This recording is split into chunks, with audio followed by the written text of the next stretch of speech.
Surgery కంటే hospital bill అంటేనే భయం. అదే మధ్య తరగతికి అందుబాటు ధరలో వైద్యం. Medistar hospitals. అవును బ్రదరు, మీరు ఆమె చూసి చాలా కాలం అయింది కదా. సారీ, మొన్న పాట పాడినప్పుడు చూసారుగా. కమాన్ కమాన్, దా ఇక్కడ కూర్చో. ఓకే, అక్కడే కూర్చోండి. She's feeling self service. I think self service is the best service. This is fish fry. మీకు చాలా ఇష్టం అనుకుంటాను. నాకు కూడా బాగా ఇష్టం, అందుకే ప్రియ చేసింది. ఏం ప్రియ? యునో, మా ప్రియకి చాలా చాలా చాలా చాలా ఇష్టాలు ఉన్నాయి. అందులో శేఖర్ అనే పేరు చాలా ఇష్టం.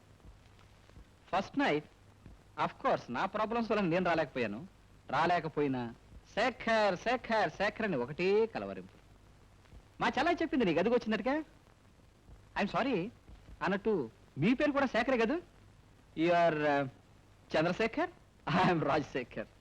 Very good. యు సీ, ఏమిటో మన ఇద్దరికి చాలా చాలా వాటిల్లో దగ్గర సంబంధాలు ఉన్నాయి. ఏమిటి చూస్తున్నారు? ఏనండి మిస్టర్ చంద్రశేఖర్ సార్, మీరు ఎంతవరకు చదువుకున్నారు? ఎంకామ్. MCom, nice. ప్రియా, నువ్వు కూడా ఎంకామే కదా? సేమ్. అవును, మీరు ఏ కాలేజీలో చదువుకున్నారు? SP college. ఎస్పీ? ప్రియా, నువ్వు కూడా ఎస్పీయే కదా? సేమ్. అవును, మీరు చిన్నప్పుడు ఎలిమెంటరీ స్కూల్ దేంట్లో చదువుకున్నారు? కన్యకాపురమేశ్వరే కదా? సేమ్, ఆమె కూడా అంతే, అదే స్కూలు. అవును, మీరు ఇంకా పెళ్లి చేసుకోలేదు కదా? లేదు. సేమ్, ప్రియ కూడా అంతే. ఐ మీన్ మా ఇద్దరికి ఇంతవరకు పెళ్ళైనా జస్ట్ కానట్టే లెక్క. ఎందుకంటే ఫస్ట్ నైట్ నాకేదో ప్రాబ్లం వచ్చింది, సెకండ్ నైట్ ఆవిడకి ఏదో ప్రాబ్లం వచ్చింది, ఆ తర్వాత మా ఇద్దరి మధ్య అన్ని ప్రాబ్లమ్స్. ఐఎమ్ సారీ, భోజనానికి పిలిచి ఇవన్నీ మాట్లాడుతున్నాను ఏమనుకోకండి. ప్లీజ్ క్యారియా, ఇట్స్ మై హాబీ. ఏం ప్రియా ప్రియా, ఏమిటిది? పెద్ద మనిషిని భోజనానికి పిలిస్తే లేచి వెళ్ళిపోతావా? No no, it's too much, it's too much. I'm so this is three much.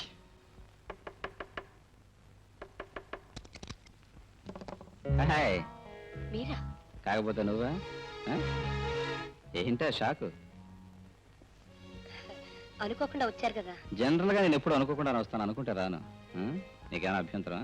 నాకేం అభ్యంతరం, కూర్చోండి. Thank you. జనరల్ గా ఎవరైనా కూర్చోమంటే నేను కూర్చోను. అవును, మీ ఆయన రాలేదుగా? బహుశా రాడనుకుంటాను. రమాదేవి, ఏమిటి ఈ మధ్య నువ్వేదో కొత్తగా వ్యాపారం ప్రారంభించావుంటా? వ్యాపారమా? అదే, అబ్బాయిల అమ్మాయిలకి, అమ్మాయిల అబ్బాయిలకి ఎక్స్చేంజ్, తెలుగులో తార్చడం. రాజశేఖరం గారు, మర్యాదగా మాట్లాడండి. ఈ వ్యాపారం చేసే వాళ్ళకి మర్యాద కూడా తెలుసా? మీ అమ్మగారి ముఖం చూసి ఊరుకుంటున్నాను. రమాదేవి, ఇంతవరకు నా దగ్గర ఉన్న కేసులన్నీ పాత పడిపోయాయి. నీకేమైనా కొత్త కేసు తగిలితే చెప్పు, నాకు కావాలి. Please get out. I say get out. Shut up. ఏమిటి మాట్లాడకుండా ఉంటే రెచ్చిపోతున్నావు? ప్రతిరోజు మా ఇంటికి దేనికి ఫోన్ చేస్తున్నావు? చేయకూడదా? చేయొచ్చు, కానీ చేసి లైన్ కట్ చేయడం తప్పు. హలో అనగానే మాట్లాడకుండా ఫోన్ పెట్టేయడం తప్పు. అవును, నువ్వు ఫోన్ చేసేది దేనికి? దాన్ని ఆ శేఖర్ బాబు గారిని కలపడానికేగా. ఏ లేచి నోరు ఏమైపోయింది? పడిపోయిందా? పక్షపాతం వచ్చిందా?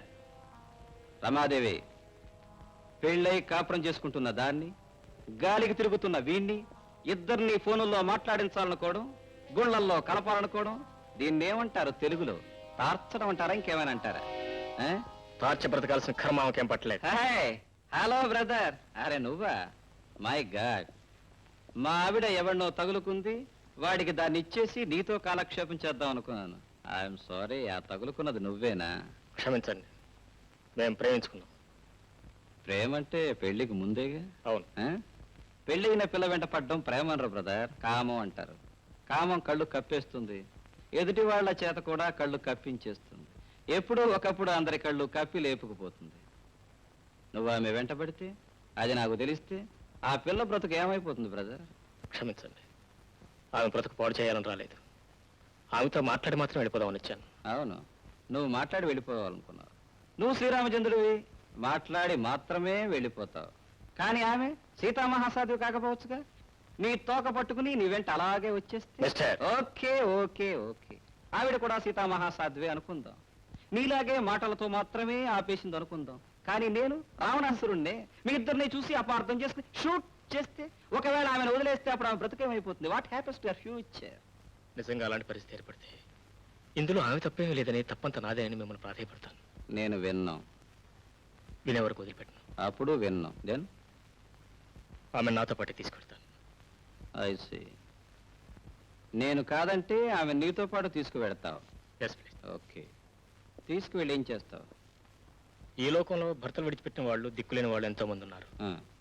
వాళ్ళందరికీ ఎవరెవరు ఏ విధంగా ఆశ్రయం ఇస్తున్నారో నేను అలాగే ఇస్తాను. I see.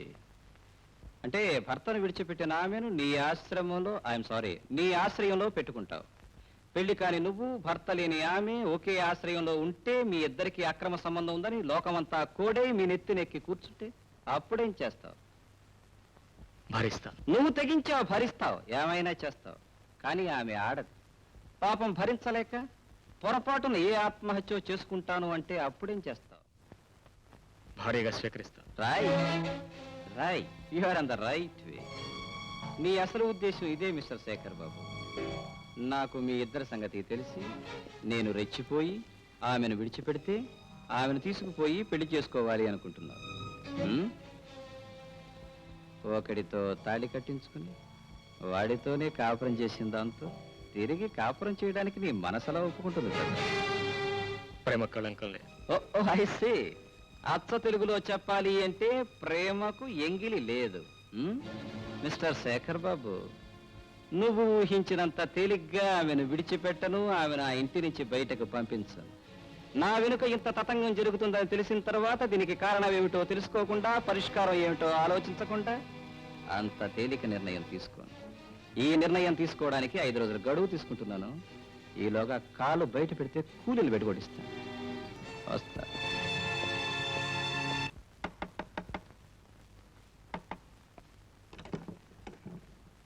శేఖర్ బాబు గారు అంటే ఎవరండి? నేనే. ప్రియా గారు మిమ్మల్ని ఒకసారి ఇంటికి రమ్మన్నారండి.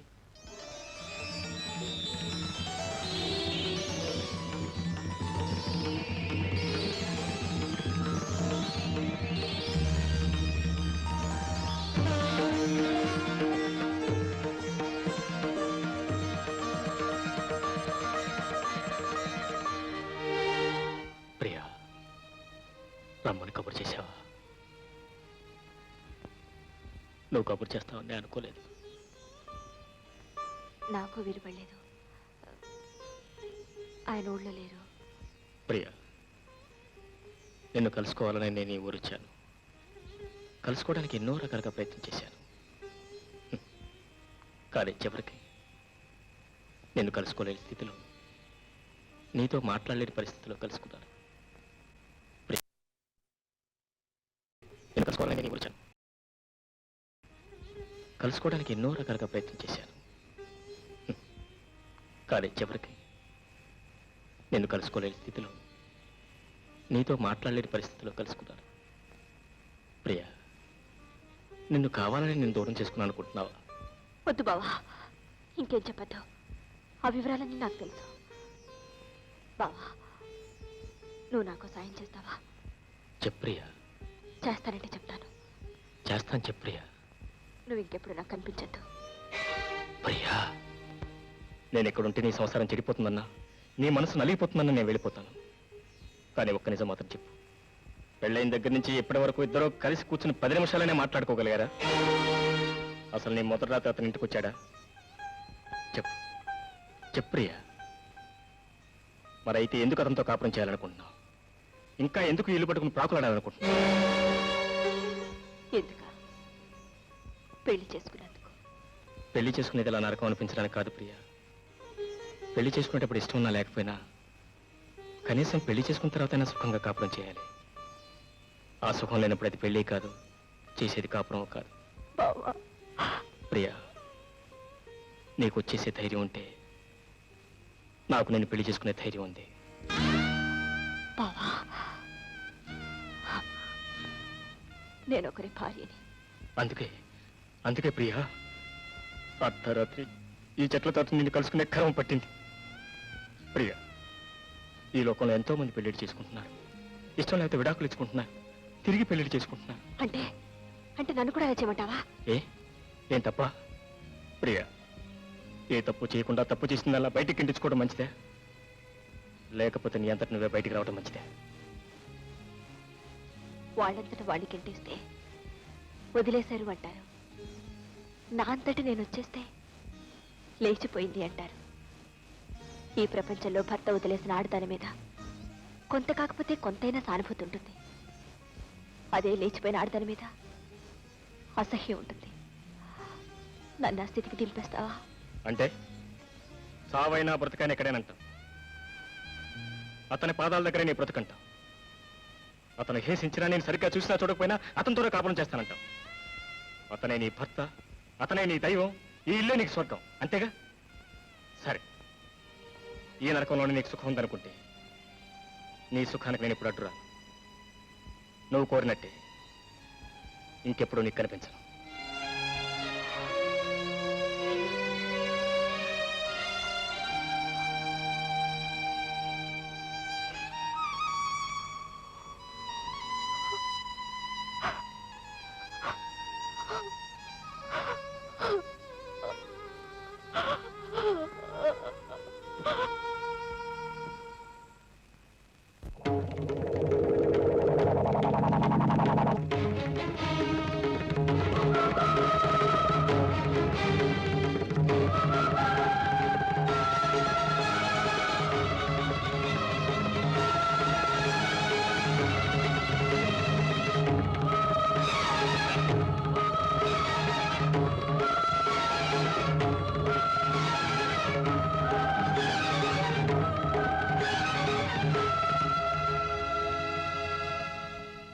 నేను ఊరికి వెళ్ళలేదు. ఫ్లైట్ ఉంది, టికెట్ ఉంది, అయినా వెళ్ళా. ఎందుకో తెలుసా? అందుకే. అవును, నువ్వు రామాయణం చదువుకున్నావా? అందులో రావుణ్ణి కైకి అడవికి వెళ్ళమంది, రావుణ్ణి మాత్రమే వెళ్ళమంది. రావుడు మాత్రమే వెళ్ళాడా? పోతూ పోతూ సీతను కూడా పట్టుకుపోయాడు. ఎందుకు పట్టుకుపోయాడు తెలుసా? 14 సంవత్సరాల తర్వాత ఆయన తిరిగి వచ్చేసరికి ఈవిడ ఎలా ఉంటుందో, ఎక్కడ ఉంటుందో భయం వేసి పట్టుకుపోయాడు. అంత క్యారెక్టర్ ఉన్న రావుడికి అంత భయం వేస్తే క్యారెక్టర్ లేని నాకెంత డౌట్ ఉండాలంటావు? అందుకోసమే జస్ట్ బొంబాయి పెడుతున్నాను. నేను చిన్న టెస్ట్ పెట్టాను, పుట్టుకుని పడిపోయావు. అవును, అతను ఎవరు? మీ బావా? అవును, బావ అయితే నువ్వు చెప్పొచ్చుగా. హాయిగా మన బంగ్లాలో ఉండేవాడు, నీ రూమ్ పక్కనే ఒక రూమ్ ఒకటి ఇచ్చేవాడిని, నీ బెడ్రూమ్కి ఆ రూమ్కి చిన్న కనెక్షన్ పెట్టేవాడిని. అప్పుడు నేను ఇలా ఊరికి వెళ్తానని అబద్ధం చెప్పాల్సిన అవసరం ఉండేది కాదు. నువ్వు ఇలా చెట్లు చాటం తంటాడబడాల్సిన కర్మ ఉండేది కాదు.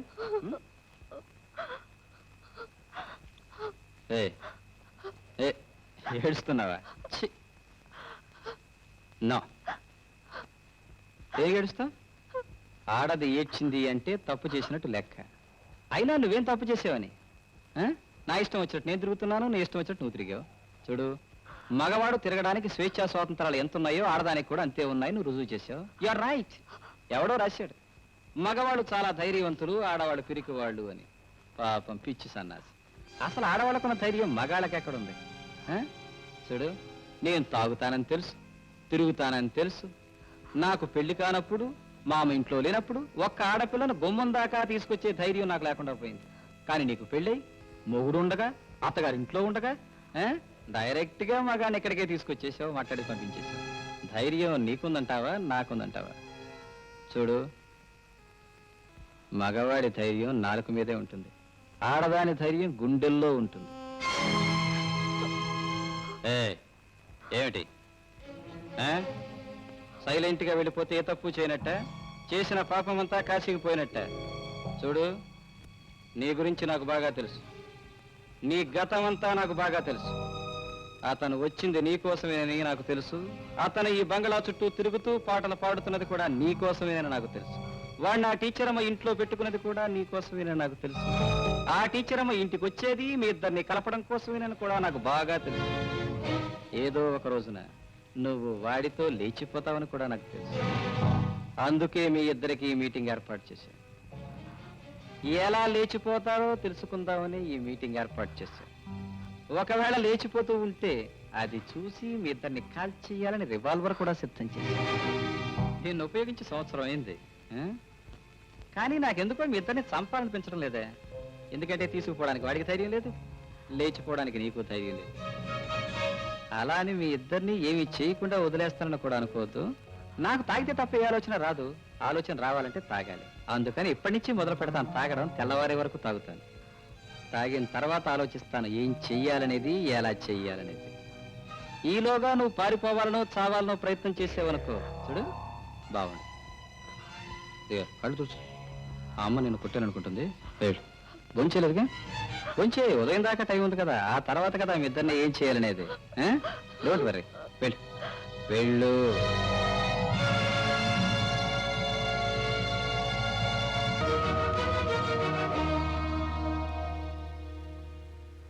Welcome welcome my dear gentlemen, welcome to all of you. నేను ఫోన్ చేయగానే నా మీద ఉన్న గౌరవంతో అందరూ ఇక్కడ సమావేశమయ్యారు. Thank you. ప్రేమించిన ఆమెకు పెళ్ళైనా ఆమె మీద మనసుని చంపుకోలేక, ఆమెను విడిచిపెట్టుకోలేక, ఆమె భర్తతో కాపురం చేస్తున్నా అది చూసి సహించలేక, ఆమెను లేవదీసుకుపోయే ధైర్యం లేక, చావలేక బతకలేక చచ్చి బ్రతుకుతున్న ఓ కథానాయకుడు. Very good. పెళ్ళైన తర్వాత కూడా ప్రేమించిన వాడి మీద ఇష్టం ఉన్నా, పెళ్లి చేసుకున్న వాడి మీద అసహ్యం ఉన్నా, ప్రేమించిన వాడిని మర్చిపోలేక, పెళ్లి చేసుకున్న వాడితో కాపురం చెయ్యలేక, గడప దాటి బయటకు పోలేక, అతన్ని గడప లోపలికి తీసుకురాలేక, చావలేక బ్రతకలేక చచ్చి బ్రతుకుతున్న ఓ కథానాయకి. Very good. ఎవరు ఉన్నా, ఎవరు పోయినా, ఎవరు చచ్చినా, ఎవరు ఏమైనా, ప్రేమించిన ఈ ప్రేయసి ప్రియులు వీళ్ళిద్దరినీ కలపడం కోసం ప్లాను వేసి, ప్లాను మీద ప్లాను వేసి, వీళ్ళిద్దరినీ కలపడానికి ప్రయత్నించిన ఓ అభ్యుదయవాది, ఓ టీచర్ అమ్మ. రైట్. తన కూతురు ప్రేమించిన తను సన్యాసి కావడంతో కేవలం డబ్బు కోసం, తనకంటే స్థితిపరుడు, తనకంటే ఆస్తిపరుడు, కోటీశ్వరుడు ఎవడున్నాడా అని వెతికి వాడి మంచి చెడ్డలు ఆలోచించకుండా కేవలం డబ్బు కోసం తన కూతురి జీవితాన్ని నాశనం చేసిన ఒక మామ. శభాష్. తన కొడుకు తాగుబోతని తెలిసి, తిరుగుబోతని తెలిసి, కేవలం తనకు కోడలు రావాలని, తన కొడుకు పెళ్లి కావాలని, మంచి చెడ్డలని మూసేసి, మసిపూసి, మారేడుకాయ చేసి, నిజాన్ని కప్పేసి ఒక అమాయకురాలి జీవితాన్ని నాశనం చేసిన ఒక మహాతల్లి. Very good. ఇంతమంది పెద్దలు మీరంతా నేను పిలవగానే ఇక్కడ సమావేశమయ్యారు, నా తీర్పు వినడానికి వచ్చారు. Very nice. 100 అబద్ధాలాడైనా ఒక పెళ్లి చేయమన్నారు, చేశారు. Very good. 1000 అబద్ధాలాడైనా ఒక జీవితాన్ని, ఒక కాపురాన్ని నిలబెట్టమన్నారు. కానీ ఎన్నో అబద్ధాలాడి నా జీవితాన్ని, కాపురాన్ని కూల్చడానికి ప్రయత్నించారు. మీరంతా ఎందుకు నా జీవితాన్ని కూల్చడానికి ప్రయత్నించారు? Come on tell me my dear man. నేను మీ సంసారం నాశనం చేయాలని కానీ మీ కాపురం కోల్చాలని కానీ ఎప్పుడూ ప్రయత్నం చేయలేదు. మరి ఈ ఇంటి చుట్టూ ఎందుకు తిరిగావు? ఇక్కడికి ఎందుకు వచ్చావు? ప్రేమించాను కనుక, పెళ్లి చేసుకోవాలనుకున్నాను కనుక. పెళ్లి చేసుకోలేపడానికి తప్పు నాది కాదని చెప్పడానికి వచ్చాను. మరి ప్రేమించిన వాడి పెళ్లి ఎందుకు చేసుకోలేదు? వాళ్ళ నాన్న అడ్డుపడి మా పెళ్లి చెడగొట్టాడు. నో, అబద్ధం. అదే నిజమైతే నువ్వు ధైర్యం చేసి ఆమెను పెళ్లి చేసుకుని ఉండొచ్చుగా. లేదు, ఆమె తనతరతనగా వచ్చేస్తాను పెళ్లి చేసుకోమని ఉత్తరం రాసినప్పుడు సమాధానం ఏమిచ్చావు? ఉత్తరాన్ని చింపేశావు, ముక్కలు చేశావు, తెచ్చిన వాడి ముఖాన కొట్టావు, నాకు ఆమెకు సంబంధం లేదని చెప్పావు. అవునా కదా? అబద్ధం. నేను ఉత్తరాన్ని చంపలేదు, అలా చెప్పలేదు. వాట్ ప్రియ, విన్నావుగా నిజమేదో అబద్ధమేదో. మరి అయితే ఈ పని ఎవరు చేస్తుంటారు, ఎలా చేస్తుంటారు? Right, you are right. ఈ పని చేసింది నువ్వే కదూ? కేవలం మీ అమ్మాయి మనసు విరగొట్టడం కోసం, వాళ్ళిద్దరిని విడదీయడం కోసం ప్లాన్ వేశావు, అబద్ధం చెప్పించావు, నీ పని పూర్తి చేసుకున్నావు. ఇప్పుడు అపార్థం తొలగిపోయింది, వాళ్ళిద్దరూ ఒకటైపోయారు. ఇప్పుడు నా పరిస్థితి ఏమిటి? నేనేం చేయాలి? నేను మీకు సమస్య కావటం నాకు ఇష్టం లేదు. ప్రియా, మీరు సుఖంగా కాపురం చేయటం నాకు కావాల్సింది. నేను మీ అందరికీ దూరంగా, అవసరమైతే ఈ ప్రపంచానికి దూరంగా వెళ్ళిపోతాను. అంతేగాని ప్రియకి మాత్రం ఎలాంటి అన్యాయం జరగటానికి వీల్లేదు. ప్రియ మీరు వదిలిపెట్టడానికి వీల్లేదు, ప్లీజ్. అయితే మరి ఆమె పెళ్లి చేసుకోవాలని లేదా? లేదు. అప్పుడు నేను వదిలేస్తే పెళ్లి చేసుకుంటాను అన్నట్టున్నావు, అన్నావా? అన్నాను. మరి ఇప్పుడు ఎందుకు చేసుకో? నేను వదలలేదనా? వదిలేస్తాను, చేసుకో. నా కూతురికి మరో పెళ్లి చేయడానికి నువ్వెవరివి? నా కూతురికి మరో పెళ్లి చేస్తే నా పరువు ప్రతిష్ట ఏం కావాలి? దానికి మరో పెళ్లి చేయడానికి నేను ఒప్పుకోను. ఒప్పుకోకపోవడానికి నువ్వెవడవి? దాన్ని కన్న తండ్రిని. కన్న తండ్రి హక్కు కన్యాదానం చేసేటంత వరకే. తాళి కట్టిన తరువాత సర్వ హక్కులు కట్టుకున్నవాడివి, అంటే నావి. భార్య నగలడిగినా, చీరలడిగినా, పువ్వులడిగినా, చివరికి ప్రేమించిన వాడిని పెళ్లి చేసుకోవాలి అని అడిగినా ఆ కోరిక తీర్చాల్సిన బాధ్యత భర్తగా నాకుంది. ఆ కోరిక తీరుస్తాను. కన్న తండ్రి కాదు, ఎవడూ దీన్ని ఆపడానికి వీల్లేదు. చూడు ప్రియ, నేను రాత్రంతా ఆలోచించి ఒక నిర్ణయానికి వస్తాను, చెబుతాను అన్నాను. రాత్రంతా తాగి ఆలోచించి ఒక నిర్ణయానికి వచ్చాను. మీరిద్దరూ చేసిన దానికి శిక్ష, నా సమస్యకు పరిష్కారం, అదిగో అది.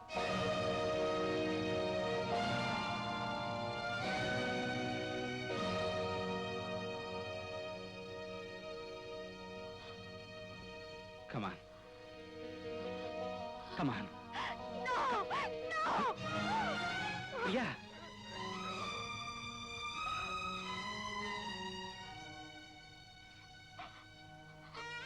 ప్రియా, నా గురించి నువ్వు ఆలోచించొద్దు. తెలియక చేసిన నా జీవితంలో చాలా మంది ఆడపిల్లల జీవితాలు నాశనం చేశాను. అందుకే తెలిసి నీ జీవితాన్ని నాశనం చేయకూడదని నిర్ణయించుకున్నాను. చూడు, మీరిద్దరూ ప్రేమించుకున్నారని, మీకిద్దరికి చిన్నప్పుడే పెళ్ళయిందని మన పెళ్ళైన తరువాత నాకు తెలిసింది. అందుకే ఎన్నాళ్ళు నీకు దూరంగా ఉన్నాను. నీ మనసు తెలుసుకోవడానికి ప్రయత్నించాను. నీకు అతనే సరైన మనిషి. నాతో కాపురం చేయలేవు, నాతో సుఖపడలేవు. నువ్వు అతన్నే పెళ్లి చేసుకో. వద్దు. ప్రియ, నువ్వు అతన్ని ప్రేమించావు, పెళ్లి చేసుకోవాలనుకున్నావు. మరి ఇప్పుడు ఎందుకు చేసుకో? నేను మీకు భార్యనండి. నిజమే, కానీ మన ఇద్దరి మధ్య ఇంతవరకు ఆ సంబంధం లేదు. లేకపోవచ్చు, కానీ మీరు నాకు తాళి కట్టిన భర్త. అంటే నీకు నాకు మధ్య ఉన్న సంబంధం ఇదేగా? నేను కట్టిన తాళేగా? నా చేతులతో వేసిన 3 ముళ్ళేగా? ఈ 3 ముళ్ళు నా చేతులతోనే తెంచేస్తాను. మన సంబంధం కూడా తెగిపోతుంది. వద్దు. ఏ? ఆడపిల్లకి తాళి వేసేది ఒక్కసారి, తీసేది ఒక్కసారి. ఓ, ఆడదానికి తాళి వేసేది ఒక్కసారే పెళ్ళప్పుడు, తీసేసేది ఒక్కసారే బొట్టు పోయినప్పుడు.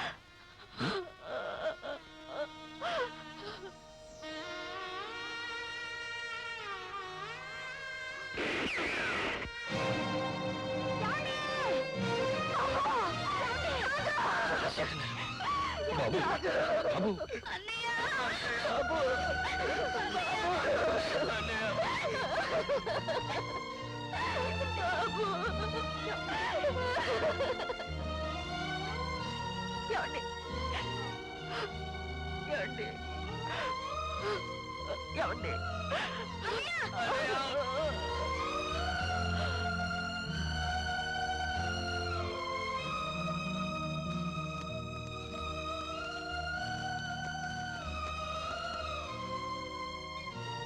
ప్రియ, సాంప్రదాయాలు మంచివే, కానీ ఆ సాంప్రదాయాలు జీవితాన్ని నాశనం చేయకూడదు.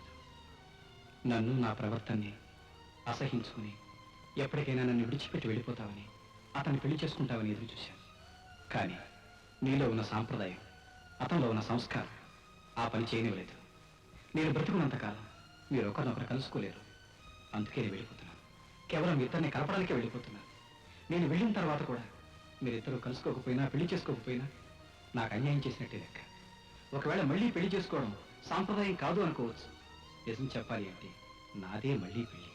దైవ సాన్నిధ్యంలో ఊహు తెలియని రోజుల్లో మీరు ఒకరికొకరు మార్చుకున్న దండలు, ఒకరికొకరు తెలియకుండా చేసుకున్న పెళ్లి, అదే నిజమైన స్వయంవరం, అదే నిజమైన పెళ్లి. అందుకే మీరు నిజమైన దంపతులు.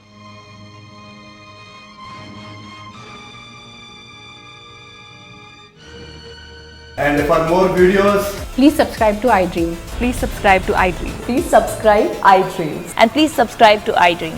For more videos, subscribe to iDream. Please like, share, and subscribe to the channel. Congratulations, iDream. Subscribe to iDream. Subscribe to iDream. So subscribe to iDream Media. iDream ki iDream team అందరికి huge congratulations. Please subscribe iDream Media. Please subscribe to iDream. Subscribe iDream. Please subscribe to iDream. iDream అంటే నా కళల channel subscribe చేసుకున్న నోరు తిరుగుతలేదు మీరైతే గంట గుర్తు కొట్టండి. For more such videos, please subscribe to iDream. Subscribe to iDream. Please subscribe to iDream. Please subscribe iDream Media. Please do subscribe to iDream. Please subscribe to iDream Media. For best entertainment and information, please subscribe iDream. And don't forget to subscribe to iDream.